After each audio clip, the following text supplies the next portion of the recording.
সম্পূর্ণ নিরামিষ উপায়ে পনিরের এই দুর্দান্ত রেসিপিটা অবশ্যই একবার আপনাদের ট্রাই করে দেখা উচিত, কারণ এই রেসিপিটা এতটাই টেস্টি হয় খেতে আর খুবই সহজে বানিয়েও ফেলা যায়। তাহলে চলুন রেসিপিটা বানানো শুরু করি।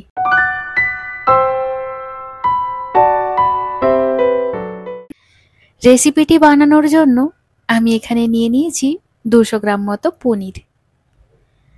এখানে পনিরগুলোকে কিন্তু কেটে নিতে হবে একটু ছোট ছোট স্লাইস করে। প্রতিটা পনিরের টুকরোই আমি সমান মাপের রাখার চেষ্টা করেছি, যাতে রান্না করতেও সুবিধা হয় আর মশলার স্বাদ ভালোভাবে মিশে যায় প্রতিটা টুকরোতে। এখন কেটে নেওয়া পনিরগুলোকে একটা প্লেটে তুলে রাখলাম। এবার নিয়ে নিয়েছি ক্যাপসিকাম। এখানে আমি রেড আর গ্রিন কালারটা ইউজ করেছি, তবে আপনাদের কাছে যদি ইয়েলো বেল পেপারটাও থাকে তাহলে কিন্তু সেটাও ব্যবহার করে নেবেন। এতে করে রেসিপিটা খুবই কালারফুল দেখতে লাগে আর খেতে অসম্ভব সুন্দর হয়। এবার ক্যাপসিকামের ভেতরের অংশগুলোকে ভালোভাবে পরিষ্কার করে ধুয়ে নিয়েছি। এখন ক্যাপসিকামটাকে ছোট ছোট কিউব করে কেটে নিচ্ছি। এখন গ্যাসে একটা প্যান বসিয়ে নিয়েছি। প্যানটাকে ভালো করে গরম করে নিয়ে তার মধ্যে দিয়ে দিচ্ছি 1 চামচ পরিমাণ ঘি আর 2 চামচ পরিমাণ সাদা তেল। তেল আর ঘিটাকে ভালোভাবে গরম করে নিয়ে ওর মধ্যে অল্প পরিমাণ লবণ অ্যাড করে কেটে রাখা পনিরের টুকরোগুলোকে দিয়ে দিলাম।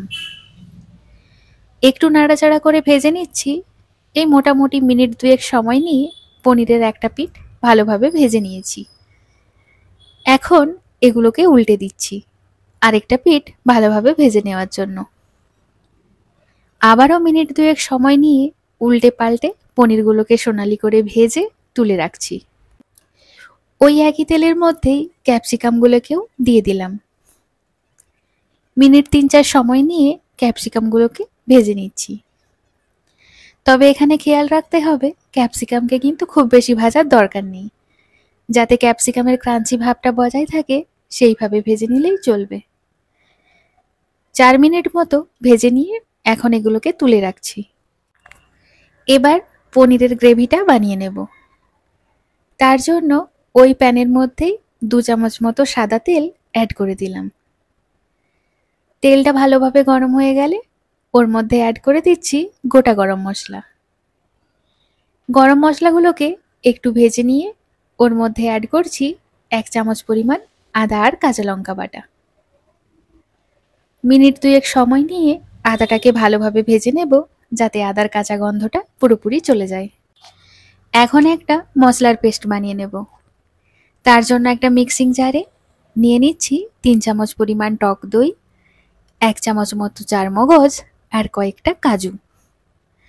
স্বাদ মতো লবণ দিয়ে একটা মিহি পেস্ট বানিয়ে রাখছি।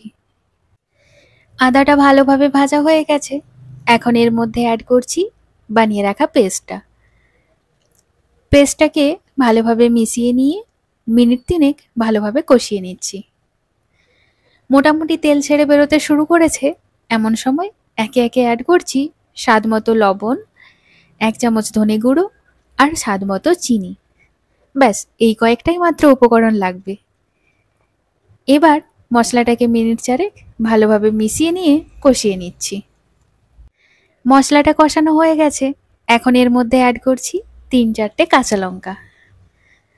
কাঁচা লঙ্কাগুলোকে মশলার সাথে আরেকবার ভালো করে মিশিয়ে নিয়ে পরিমাণ মতো জল অ্যাড করে দিলাম। এখন জলটাকে মিশিয়ে নিয়ে মিনিট 4-5 ভালো করে ফুটিয়ে নিতে হবে। ঝোলটা ভালোভাবে ফুটে গেছে।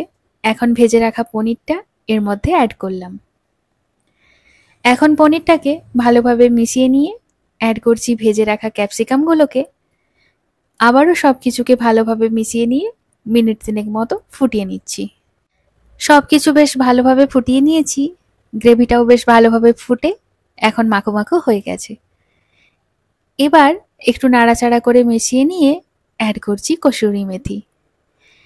আবারও সব কিছুকে ভালোভাবে মিশিয়ে নিয়ে গ্যাসটা অফ করে দিলাম। ব্যাস রেডি দারুণ স্বাদের পনিরের এই দুর্দান্ত রেসিপিটি।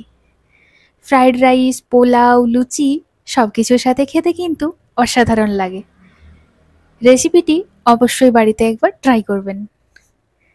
তাহলে আজ এই পর্যন্তই। দেখা হবে পরের ভিডিওতে। সবাই ভালো থাকবেন, সুস্থ থাকবেন। আজকের মতো টাটা।